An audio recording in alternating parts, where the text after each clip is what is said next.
What is rock candy syrup? How can you make it at home? And ultimately, I'll share why I don't think it really matters at all.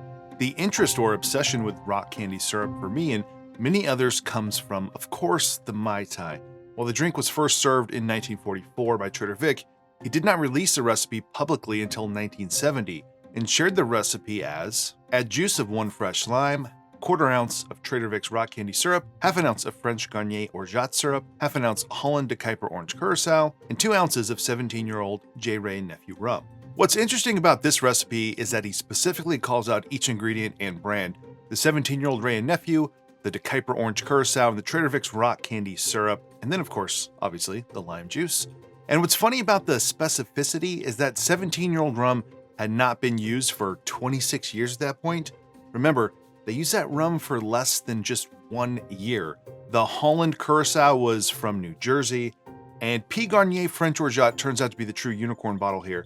Now, it existed, and it's what Trader Vic used at least at one point in time, but there are no vintage bottles to be found online or pictures you can see from the 1940s and 1950s. And I'm skeptical about P. Garnier Orgeat because it would have been impossible to get a bottle from 1940 to 1945 because of some other world events. And then the rock candy syrup he calls for is a Trader Vic's brand, which he would probably not have used in 1944 because Trader Vic's rock candy syrup does not come out until 1948 at the earliest. But Trader Vic's recipes for the Mai Tai change over time, even if just slightly. In 1972, he shares a different recipe from the 1970 version calling for 1/4 ounce of orgeat. He also calls for Trader Vic Mai Tai rum, or to sub in 1 ounce of dark rum and 1 ounce of a Martinique rum. In 1973, that's just 1 year later, Trader Vic released his autobiography, where the recipe reverts back to the specs from the 1970 press release. Now, we're just talking about the publicly shared recipes there, but 14 years before those recipes are released, back in 1956, Trader Vic responded to a letter he received by someone asking for the Mai Tai recipe, which he gladly responded to with: juice of 1 lime, drop the shell in the glass, dash of rock candy syrup, dash of curacao, dash of orgeat, 1.5 ounces of Trader Vic's rum, 3/4 ounces of Meyer's plantation rum. Trader Vic goes on later in his books to specify that a dash equals 1/4 of an ounce when referring to syrups, but what we can see here is that it's just another slight variation to the Mai Tai. And I haven't even covered the 1958 Mai Tai from Havana or the several recipes that were shared in newspapers coming out of Hawaii in the 1950s, none of which were official Trader Vic's recipes. I'm also skeptical that a dash really equaled 1/4 of an ounce. I think a dash was just a dash, like they took a bottle and just dashed it out of the bottle. But all of those recipes share the common ingredients of rum, orange curacao, orgeat, and rock candy syrup. So, what is rock candy syrup? Is it a sugar syrup that's 2 parts sugar to 1 part water? Is it 3 parts sugar to 1 part water? Maybe it's even super saturated at 4 parts sugar to 1 part water. Maybe it's just simple syrup. Or is it something else? Well, there's no clear answer. Also, maybe some controversy and a lot of contradictory evidence proving that everyone, I think, is kind of wrong about rock candy syrup. Now, rock candy syrup was available in the United States at least as far back as 1826. It was marketed as a 1-to-1 replacement for sugar. Surprisingly, there are virtually no easy-to-find recipes shared for how to make your own rock candy syrup that I could find, except for 2 very important ones, and then 1 very odd old newspaper Q&A. Dozens and dozens of soda fountain, baking, and historic cooking books that I've looked through call for rock candy syrup, and they have no recipe. While I'm not certain of this, I believe the main reason here is that people were supposed to be buying rock candy syrup to replace crystallized white sugar. It wasn't supposed to be something that you made on your own, but you bought it in place of sugar. The original rock candy syrup was also most likely not originally made with any specific ratio of sugar to water, at least universally, because rock candy syrup was a byproduct. It was a byproduct of the rock candy making process. You can make your own rock candy syrup today by taking a super concentrated sugar solution and adding it to a can, a jar, or a glass and placing a stick or string inside of that jar. Eventually, it will crystallize and create rock candy. The leftovers in that jar are now rock candy syrup. I said most likely because I can only find one source confirming this, but The logic there makes the most sense.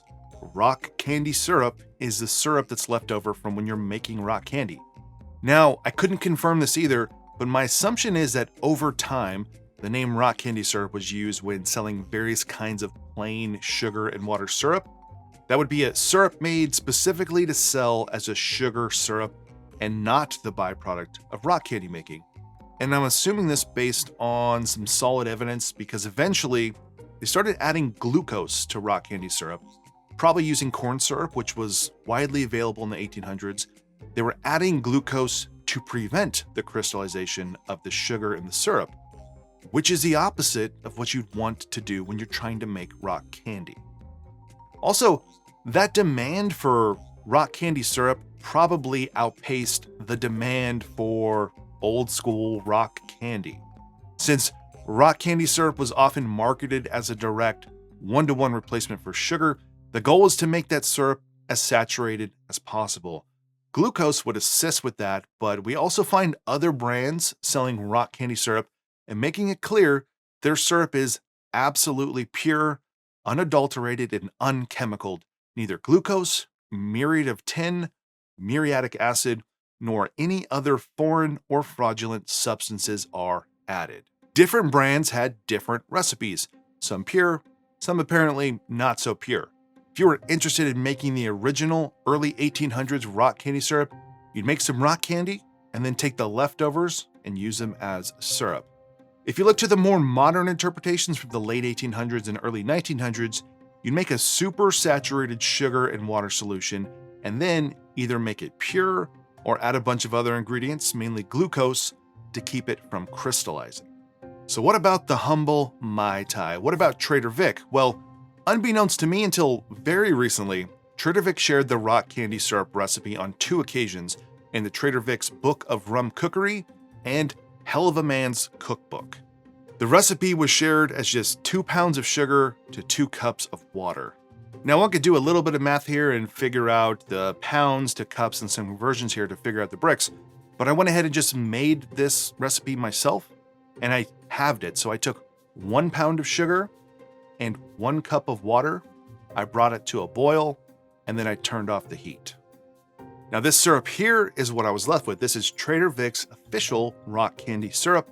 And let's just test this right now in a refractometer and see what the reading is.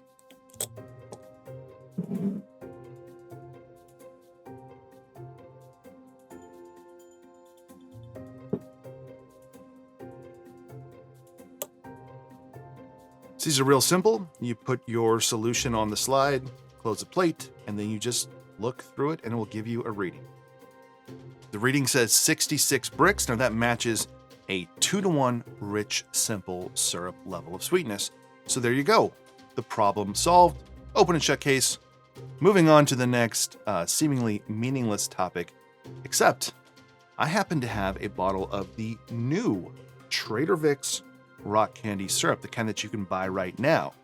And if we test this, is it going to come out to 66 bricks? Well, let's try it.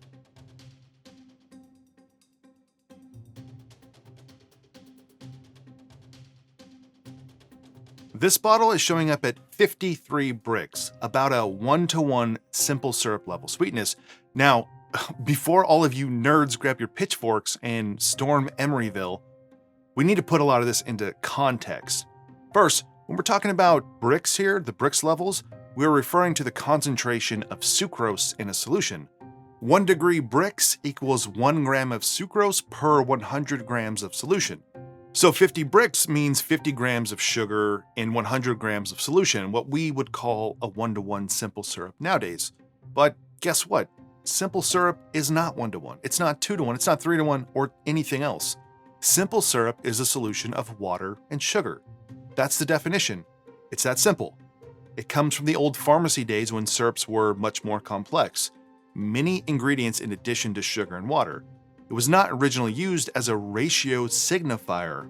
That's a new thing, as is the word rich simple being 2-to-1 in sweetness.